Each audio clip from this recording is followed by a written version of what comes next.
Salat sunnah yang terkait mungkin waktunya dekat dengan salat fardu yang 5 waktu itu, ini dibagi 2 bagian. Ini teorinya supaya dipahami dengan baik ya.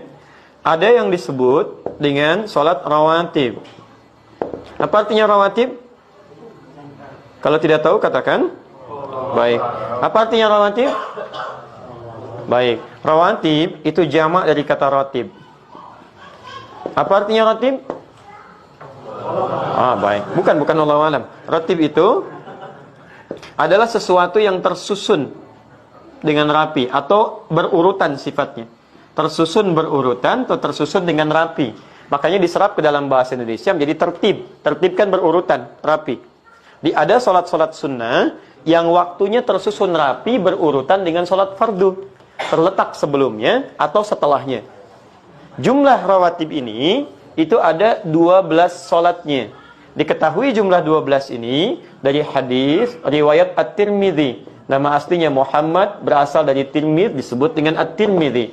Nomor hadis 414 riwayat Ummu Habibah radhiyallahu taala anha. Man shalla 12 raka'atan, siapa yang salat 12 rakaat fi yaumin wa lailatin, yang mengiringi salat fardunya siang dan malam. Arba'an qabla dhuhri, 4 rakaat sebelum zuhur. Baik. Perhatikan, raka'ataini ba'daha, 2 rakaat setelah zuhur. Kemudian raka'ataini ba'dal maghrib, 2 rakaat setelah maghrib. Raka'ataini ba'dal isya, 2 rakaat setelah isya. Wa raka'ataini qabla subhi, dan 2 rakaat sebelum subuh. 2, 4, 6, 8 tambah 4, 12. Jumlahnya 12 rakaat.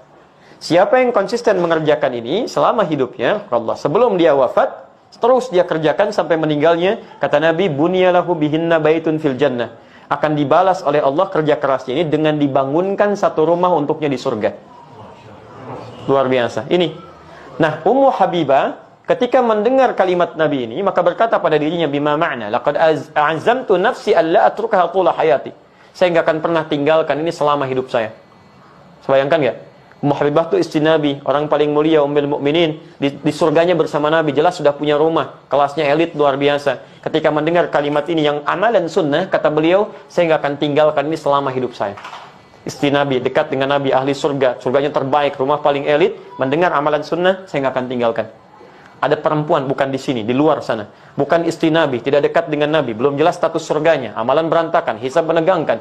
Masya Allah, ditawarin surga, rumah di surga, jangankan sunnahnya, yang wajibnya pun kadang terlambat.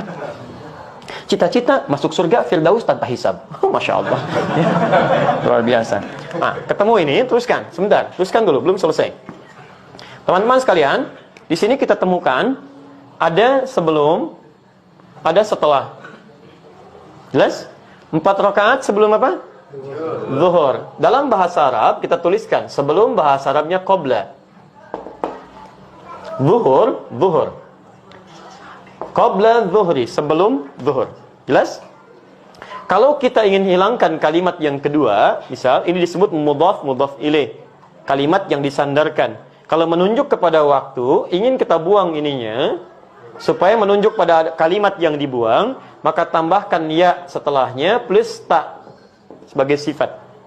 Asalnya qabla, ya, asalnya a, karena ada ya, maka huruf sebelumnya di i. Di qabliyah. Jelas ya?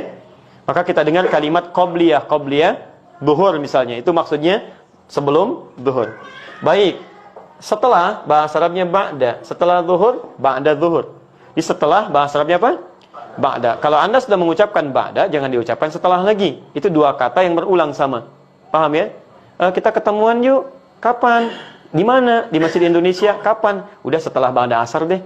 Setelah ba'da asar. Jadi kalau sudah setelah, itu ba'da. Tidak perlu menyebutkan keduanya lagi. Jelas ya? Ba'da zuhur. Hilangkan zuhurnya, muncul ya dengan ta'nya. Dikenal dengan ba'diyah. Paham sampai sini? Baik, saya simpan dulu ini. Jadi sebelum, bahasa Arabnya apa? Qabla. Setelah? Ba'da. Baik, ketemu kalimatnya. Sekarang lihat. Ini 12 salat ini disebut apa? Rawatib. Kenapa disebut rawatib? Karena susunannya teriring langsung dengan salat fardu, baik sebelum atau setelahnya, dan punya fungsi melengkapi salat fardu. Jadi yang kurang di salat fardu dilengkapi oleh ini. Nah, ada salat ini di luar yang ini yang rawatib disebut dengan mutlak. Mutlak. Sifatnya ditunaikan, terdiri dari dua waktunya. Satu, ada yang memang berdekatan dengan salat fardu.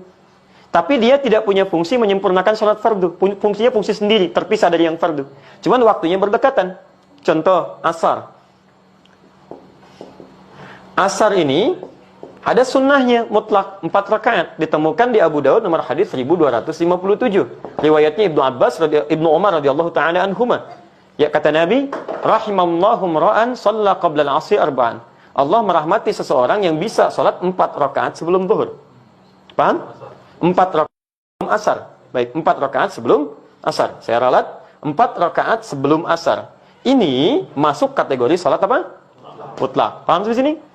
Baik, ada juga yang waktunya terpisah jauh dengan salat fardu. Misal tahajud, qiyamul lail, salat duha, ya salat wudu, salat tahiyatul masjid, salat di belakang makam Ibrahim. Maka ada salat yang kedua yang sifatnya terpisah jauh waktunya dari salat fardu. Di antara salat mutlak juga yang berdekatan waktunya dengan salat fardu tapi dia mutlak bukan rawatib adalah qabliyah maghrib. 2 rakaat. Dalilnya Abu Daud nomor hadis 1258. Ya, kata Nabi, lihat kalimatnya. Ya. Sallu qabla al-maghrib rak'atain liman yasha. Silahkan salat sebelum maghrib 2 rakaat bagi yang ingin. Ingat ada kalimat bagi yang ingin. Beda redaksi ini dengan salat-salat yang lainnya. Wala tattakhidhuha sunnatan, tapi jangan dibiasakan. Apa maksudnya kalimat ini? Salat 2 rakaat sebelum maghrib ini sekalipun statusnya sunnah, masuk dalam mutlak tapi tidak begitu dianjurkan oleh Nabi. Ya, karena waktunya yang sangat singkat, mepet antara adzan dengan iqamah plus dari maghrib ke isya. Kalau orang pada sholat semua maghribnya mundur mendekat kepada isya, bagi antum gak ada masalah. Bagi orang tawaf yang ada di Mekah, bagi sekitaran di Madinah, atau waktunya yang sangat mepet, makanya di Arab umumnya ketika selesai adzan itu umumnya akan cepat langsung iqamah. Nah, kalau misalnya Anda dalam situasi sudah baca Al-Quran, sudah berdoa, karena doa antara adzan dengan iqamat cepat dikabulkan, lebih cepat dikabulkan. Anda berdoa, sudah baca Al-Quran, masih ada waktu, orang pada belum datang, Anda ingin sholat, maka dipandang lebih bagus sholat daripada melakukan tindakan-tindakan yang tidak tepat. Ya, Anda malah bikin status, belum ada orang nih, sedang menunggu sholat maghrib. Paham ya? Sudah.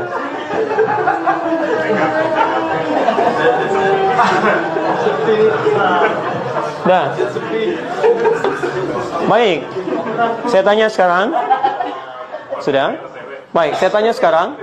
Ya, sebelum zuhur ada salat? Ada salat sunnah? Apa jenisnya? Rawatib. Setelah zuhur ada salat sunnah? Apa jenisnya? Baik, sebelum asar ada salat sunnah? Baik, tidak ada. Yang bilang tidak ada angkat tangan? Yang bilang ada angkat tangan? Yang tidak jelas gak usah ngangkat. Lihat, sebelum asar ada, kan kita bahas. Apa jenisnya? Mutlak. Baik ya, sebelum maghrib ada salat sunnah? Apa jenisnya? Mutlak. Ba'da maghrib ada salat sunnah? Ada. Apa jenisnya? Rawatib. Masya Allah. Sebelum isya ada salat sunnah? Apa jenisnya? Kan saya nggak pernah terangkan. Bagaimana Anda bisa jawab? Saya kan belum sebutkan. Baik ya, belum. Saya nggak sebutkan. Coba lihat, ada nggak sebelum isya? Jangan pernah mengarang, karena mengarang hanya dalam pelajaran bahasa Indonesia. Ya, kalau ada dalil silakan kerjakan. Sebelum isya boleh 2 rakaat, boleh. Masuk dalam konteks mutlak. Karena setiap antara adzan dengan iqamah kebolehan ada salat 2 rakaat. Ini mutlak sifatnya. Boleh. Ba'da isya ada? Apa namanya? Rawatib. Baik. Sebelum apa bahasa Arabnya? Qabla. Baik. Sebelum salat?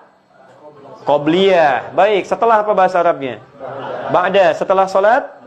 Ba'diyah. Baik. Qabliyah zuhur ada enggak? Ada. Berapa rakaat? 4 rakaat. Ba'diyah zuhur? Berapa rakaat? 2 rakaat. Baik. Qabliyah asar? Ada. Berapa rakaat? 4 rakaat. Apa jenis qabliyahnya? Mutlak. Jelas? Sebelum zuhur apa jenis qabliyahnya? Rawatib. Di sini seringkali orang keliru menduga bahwa kalau disebutkan qabliyah itu yang dimaksud rawatib. Ini sering keliru di sini. Sehingga ketika disebutkan nggak ada qabliyah asar. Ada qabliyah asar, yang nggak ada itu rawatib sebelum asar. Jelas ya? Qabliyah asar ada, jenisnya disebut dengan mutlak. Di qabliyah itu nama umum bagi setiap salat yang ditunaikan sebelum salat fardunya. Jenisnya bisa mutlak, bisa rawati. Paham sampai sini? Alhamdulillah.